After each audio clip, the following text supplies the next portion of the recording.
سب سے بے حیا قوم لوط علیہ السلام کی قوم تھی۔ یہ عورتوں کو چھوڑ کر مردوں میں دلچسپی رکھتے تھے۔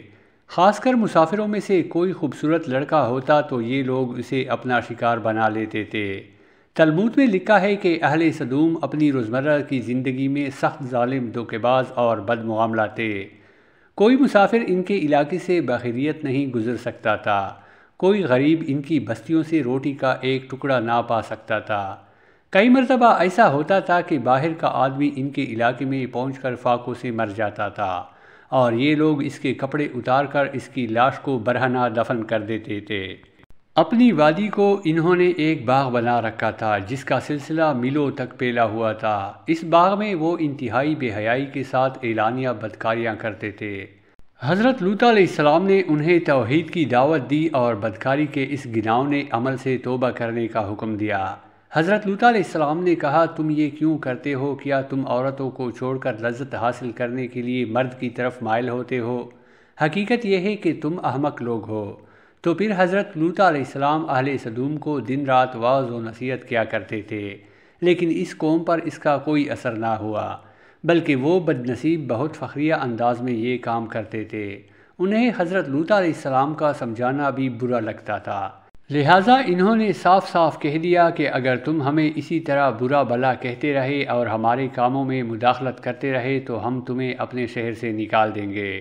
حضرت لوط علیہ السلام نے نصیحت و تبلیغ کا سلسلہ جاری رکھا، لہٰذا ایک دن اہل سدوم نے خود ہی عذاب الہی کا مطالبہ کر دیا۔ اللہ تعالیٰ نے اب تک ان کے اس بدترین عمل، فحاشی اور بدکاری کے باوجود ڈیل دے رکھی تھی، لیکن جب انہوں نے حضرت لوط علیہ السلام سے ایک دن کہا کہ اگر تم سچے ہو تو ہم پر عذاب لے آؤ، لہٰذا ان پر عذاب الہی کا فیصلہ ہو گیا۔ اللہ نے اپنے خاص فرشتوں کو دنیا کی طرف روانہ کر دیا۔ یہ فرشتے دراصل حضرت میکائیل اور جبرائیل علیہ السلام تھے۔ پھر یہ فرشتے حضرت لوط علیہ السلام کے گھر تشریف لے آئے۔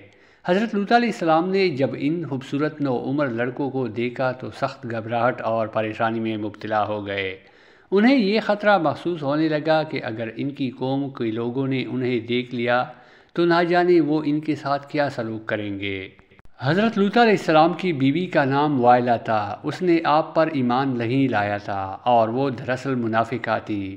وہ کافروں کے ساتھ تھی، لہٰذا اس نے جا کر اہل سدوم کو یہ خبر دے دی کہ لوط علیہ السلام کے گھر دو نوجوان لڑکے مہمان ٹھہرے ہوئے ہیں۔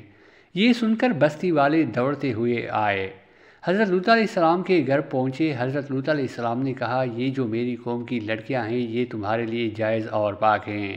اللہ سے ڈرو، مجھے میرے مہمانوں کے سامنے رسوا نہ کرو۔ کیا تم میں سے کوئی بھی شائستہ آدمی نہیں؟ حضرت لوط علیہ السلام کی بات سن کر وہ لوگ بولے، تم بخوبی واقف ہو کہ ہمیں تمہاری بیٹیوں سے کوئی حاجت نہیں، اور جو ہماری اصل چاہت ہے اس سے تم بخوبی واقف ہو۔ قوم لوط کے اس شرمسار جواب سے اندازہ لگایا جا سکتا ہے کہ وہ فعل بد میں کس حد تک مبتلا ہو چکے تھے۔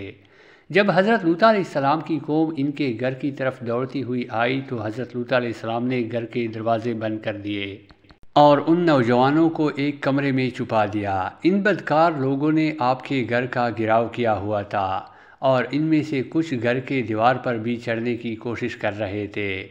حضرت لوط علیہ السلام اپنے مہمانوں کی عزت کے خیال سے بہت زیادہ گھبرائے ہوئے تھے۔